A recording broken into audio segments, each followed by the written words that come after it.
My name is Charles Cridiotis, and I work with simple churches in Sweden and in Europe.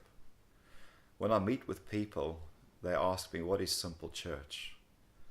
And the clearest and probably best explanation you find in the New Testament. It's the churches that meet in the home. When we look at the word church in the New Testament, it describes church in the whole world, church in a nation, church in a region, church in a city, and church that meets in a home, or it can just be a gathering of three believers. That word church describes all of it. So simple church really is a term that is used to describe something that's old, but at the same time, something new that is happening in Europe. This has been happening in places like China, South America, parts of Africa, and even in the United States. We see a movement of people making disciples and multiplying churches more and more in the nation of Europe.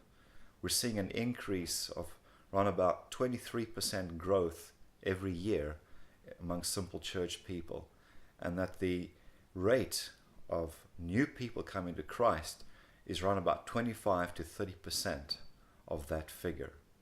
So a simple church describes what you see in the New Testament. It's Jesus-centered, where Jesus is the beginning, the end, the means. He's everything in a simple church. And then the second thing that we see that's very important in simple church is that it's missional. So that mission is at the core of this church. It's not Bible study, it's not worship, it's not activities or other programs, but it's the missional aspect where Jesus said, go and make disciples of all people. It's also the size of a simple church can vary between 3 to 20 people. Actually, it depends on the size of the facility that they meet in.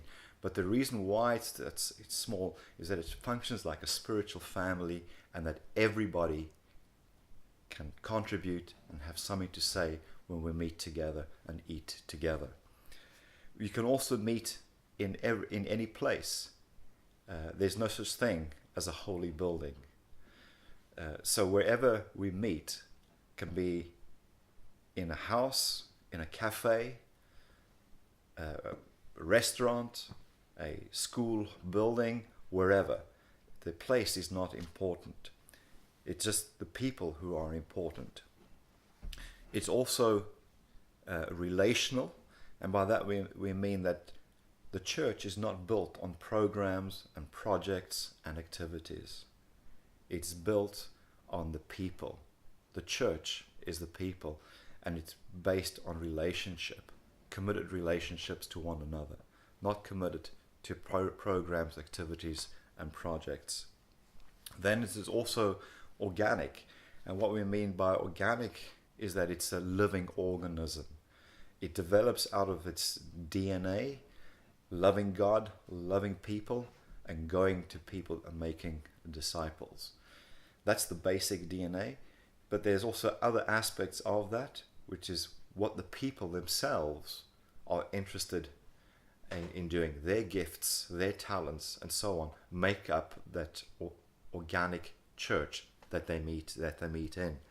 The other side of it is multiplication. We stress multiplication. God wants multiplication. He wants disciples to be multiplied. He wants churches to be multiplied. He wants his name to fill the whole earth. And through this multiplication, that means that things become decentralized. It's not a centralized structure. So multiplication is an important aspect for us. Then the other side of it is, many people talk about the priesthood of all believers, but really in most churches, it's around about 20% of the people who do everything, and 80% of the people sit and listen. Now, what we see happening in the New Testament is that every believer has gifts. Every believer can serve somebody else. Every believer can go to somebody and share the gospel. So one of the things that we do is activate people to share the gospel and to serve others and discover their gifts. Another aspect of simple churches is the whole thing of servant leadership. By that we mean that leadership is a function, it's not a position. That leaders are there to equip and release people into ministry.